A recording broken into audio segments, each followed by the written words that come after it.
Hello दोस्तों, mensuration का एक सवाल है। एक समद्विबाहु त्रिभुज की परिमाप दिया हुआ है 14 सेंटीमीटर तथा बराबर भुजाओं में से एक भुजा तथा तीसरी भुजा का अनुपात 5:4 है। तो इस त्रिभुज का क्षेत्रफल कितना होगा? तो मान लेते हैं कि पी क्यू आर क्या है हम लोग का, एक समद्विबाहु त्रिभुज है जिसका परिमाप हम लोग को ऑलरेडी दिया हुआ है 14 सेंटीमीटर। तो बराबर भुजा समद्विबाहु त्रिभुज में हम लोग का क्या है, मान लेते हैं पी क्यू बराबर क्या है, पी आर। तो एक भुजा तथा तीसरी भुजा, बराबर भुजा में से एक भुजा की लंबाई हम लोग का दिया हुआ है 5 सेंटीमीटर और तीसरी भुजा की लंबाई दिया हुआ है 4 सेंटीमीटर। तो इस त्रिभुज का क्षेत्रफल क्या होगा? तो ये 5 है तो ये भी 5 होगा। तो मान लेते हैं कि भुजा में क्या है, x शामिल है। तो इसमें क्या होगा, 5x होगा, ये भी 5x होगा, ये 4x होगा।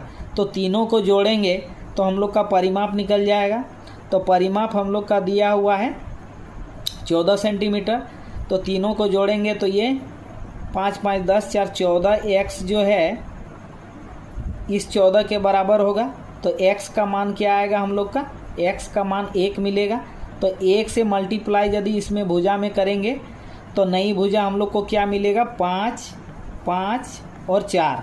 मान लीजिए कि ये जो है a है, ये b है और ये हम लोग का c है। अभी हम लोग का तीनों भुजा मिल गया है 5 5 4।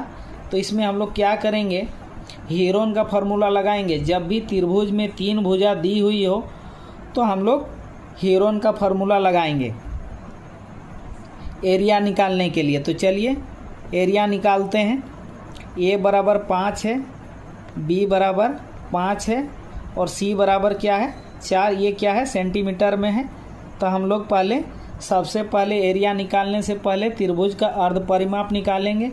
तो अर्ध परिमाप बराबर क्या होगा, तीनों को जोड़ देंगे और 2 से भाग देंगे। तो 5 5 10 4 14, 14 को यदि हम भाग देते हैं 2 से तो क्या मिलेगा, 7 सेंटीमीटर। अभी अर्ध परिमाप हम लोग का निकल गया है। तो एरिया निकालेंगे। तो एरिया बराबर क्या होता है, रूट अंडर होता है। तो एरिया बराबर हो जाएगा त्रिभुज का क्षेत्रफल root under s into s minus a. तो s का मान क्या है, अर्ध परिमाप का मान क्या है, 7। और 7 में से a घटाएंगे तो क्या होगा, 5 घटाएंगे तो 2, फिर और एक बार घटाएंगे, b का मान भी बराबर भुजा है तो ये भी 2 हो गया। और 7 में से 4 घटाएंगे तो मिलेगा हम लोग को 3।